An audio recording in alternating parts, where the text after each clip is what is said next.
Success जान के YouTube channel में आपका स्वागत है। आज आपके लिए यूपीपीएससी एई का जो आपका एग्जाम होने वाला है उसमें जो हिंदी का पार्ट है उसमें महत्वपूर्ण प्रैक्टिस सेट लेकर आया हूं। आइए देख लेते हैं प्रश्नों को। पहला प्रश्न पूछा गया है यहाँ पर, नवरात्र में कौन सा समास है।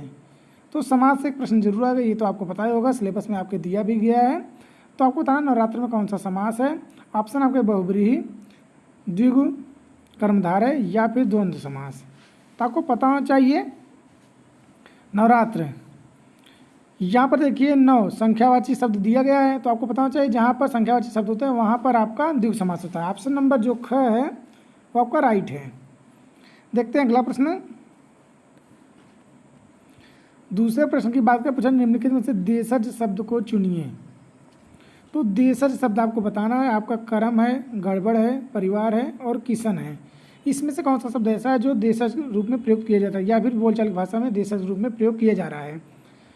तो आपको पता चाहिए ऑप्शन नंबर जो आपका है बी, गड़बड़, ये आपका देशज शब्द। देखते हैं अगला प्रश्न। प्रश्न नंबर तीसरा पूछा है निम्नलिखित में से संयुक्त स्वर है। संयुक्त स्वर की बात किया जा रहा है, मतलब ऐसे स्वर जो दो स्वरों से मिलकर बने हैं उन्हें हम संयुक्त स्वर कहते हैं। तो यहाँ पर ऑप्शन दिए गए अ, औ, आ या फिर ई। तो यहाँ पर आपको पता होना चाहिए औ। औ आपका जो है वो आपका संयुक्त स्वर है। ऑप्शन नंबर ख आपका राइट आंसर है। तो यहाँ पर औ जो आपका ये आपका अ और उ से मिलके बना है। देखते हैं अगला प्रश्न। प्रश्न नंबर चौथा पूछा कागा तद्भव शब्द का तत्सम रूप क्या होगा। ये कागा जो दिया गया ये तद्भव शब्द है, इसका तत्सम रूप क्या होगा। ऑप्शन है काका होगा, कौवा होगा, काक होगा या फिर काग होगा। तो आपको पता है कागा का तत्सम रूप अगर हम बात करें तो काक होगा। ऑप्शन नंबर ग आपका राइट आंसर है। देखते हैं अगला प्रश्न। यहाँ पर एक प्रश्न पूछा मुनिवर में कौन सा समास है। तत्पुरुष समास, अव्ययीभाव समास या फिर कर्मधारय या फिर द्विगु समास। तो मुनिवर में अगर समास की बात करें तो ऑप्शन नंबर ग कर्मधारय समास आपका राइट आंसर है। अगला प्रश्न देखते हैं। प्रश्न नंबर छठा यहाँ पर दिया गया है, नाक में दम कर देना, मुहावरे का अर्थ बताइए। ऑप्शन क है बहुत प्रसन्न होना, ख निंदा करना, ग जिज्ञासा शांत करना और घ बहुत परेशान करना। तो नाक में दम कर देना मुहावरे का अर्थ साफ साफ पता चल रहा है, बहुत परेशान कर देना। ऑप्शन नंबर घ आपका राइट आंसर है। देखते हैं अगला प्रश्न। प्रश्न नंबर सातवां, सभा कौन सी संज्ञा है। ऑप्शन है व्यक्तिवाचक, बी द्रव्यवाचक, ग आपका समूहवाचक या फिर घ आपका जातिवाचक संज्ञा। तो यहाँ पर सभा शब्द जो आपका वो आपका समूह का बोध कराया जा रहा है। ऑप्शन नंबर जो ग है वह राइट आंसर है, समूहवाचक संज्ञा ऑप्शन नंबर ग। आठवें प्रश्न की बात करें, पूछा गया है उस वाक्य का चयन कीजिए जो अशुद्ध हो। मतलब ये जो वाक्य चारों दिए इनमें से एक वाक्य अशुद्ध है, उसे आपको पकड़ना है। तो ऑप्शन का दूध में क्या पड़ गया, ये तो ठीक लग रहा है। अगला गीता सबसे श्रेष्ठतम ग्रंथ है, यही आपका गलत है। यहाँ पर श्रेष्ठतम कुछ नहीं होता, श्रेष्ठ ही होता है। गीता सबसे श्रेष्ठ ग्रंथ है। आगे का ऑप्शन भी देख लेते हैं, वहाँ पहुँचने की व्यवस्था करें, ये सही है। मंत्रों का सही उच्चार करें, ये भी सही है। तो गीता सबसे श्रेष्ठ ग्रंथ होना चाहिए, यहाँ पर लिखना चाहिए था लेकिन श्रेष्ठतम लिखा है, इसलिए ये ऑप्शन नंबर ख इज राइट आंसर। नवा प्रश्न की बात करें, लंबोदर में किस प्रकार का शब्द है। लंबोदर शब्द जो है वह किस प्रकार का शब्द है। योग रूढ़ है, यौगिक है या फिर ये सभी है। तो आपको पता चले लंबोदर जो है योग रूढ़ शब्द है, दो शब्दों से मिलकर बना है और दोनों शब्द जो आपके हैं यहाँ पर अगर लंबोदर शब्द जब बनेंगे तो ये आपके योग रूढ़ शब्द के अंतर्गत आएंगे। Option number A is right answer. बात करें 10वें प्रश्न की, मैं इनमें से कौन सा पुरुष है। ऑप्शन उत्तम पुरुष या फिर अन्य पुरुष या फिर मध्यम या फिर इनमें से कोई नहीं। तो आपको बताना था मैं जो शब्द है ये आपका किस पुरुष के अंतर्गत आएगा। तो आपको साफ साफ याद करने की जरूरत है, मैं उत्तम, तुम मध्यम और वह अन्य। ऐसे इस तरह से आप याद कर सकते हैं। खुद को उत्तम बताइए, मैं उत्तम मतलब मैं उत्तम पुरुष, तुम मध्यम और वह अन्य। ये तुम जो होगा वह मध्यम पुरुष होगा और वह जो है वह अन्य पुरुष होगा। तो option number A is right answer. देखते हैं अगला प्रश्न। 11वां प्रश्न पूछा पुष्प इनमें से कौन सा शब्द है।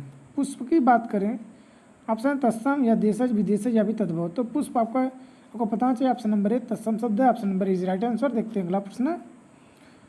12वां प्रश्न पूछा गया प वर्ग का उच्चार स्थान कौन सा है। ऑप्शन है मूर्धा है, दंत है, ओष्ठ है या फिर कंठ है।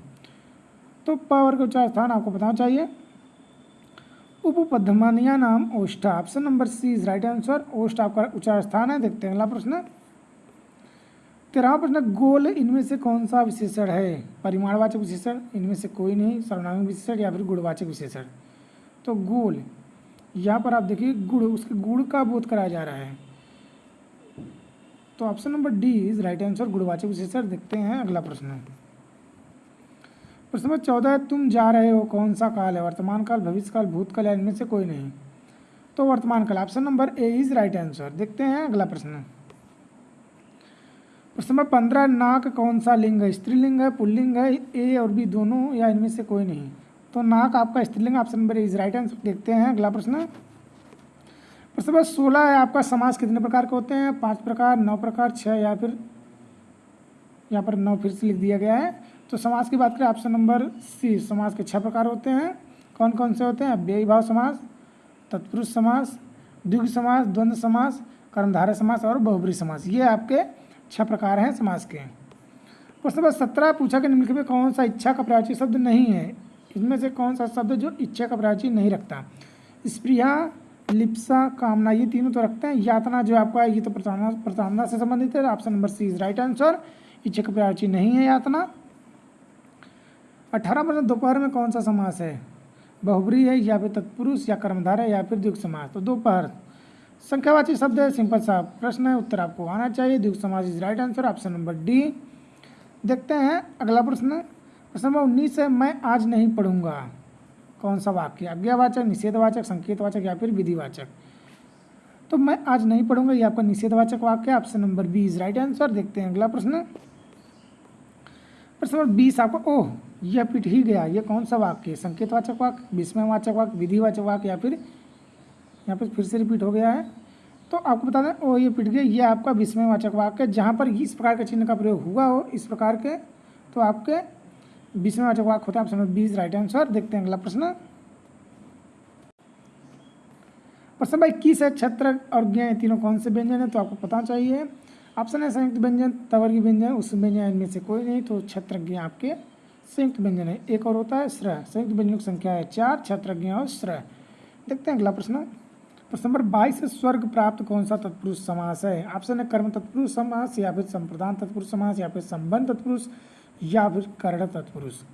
तो जब स्वर्ग प्राप्त का आप विच्छेद करेंगे, स्वर्ग को प्राप्त, कर्ता ने कर्म को, कर्म तत्पुरुष is right answer, option number A. देखते हैं अगला प्रश्न।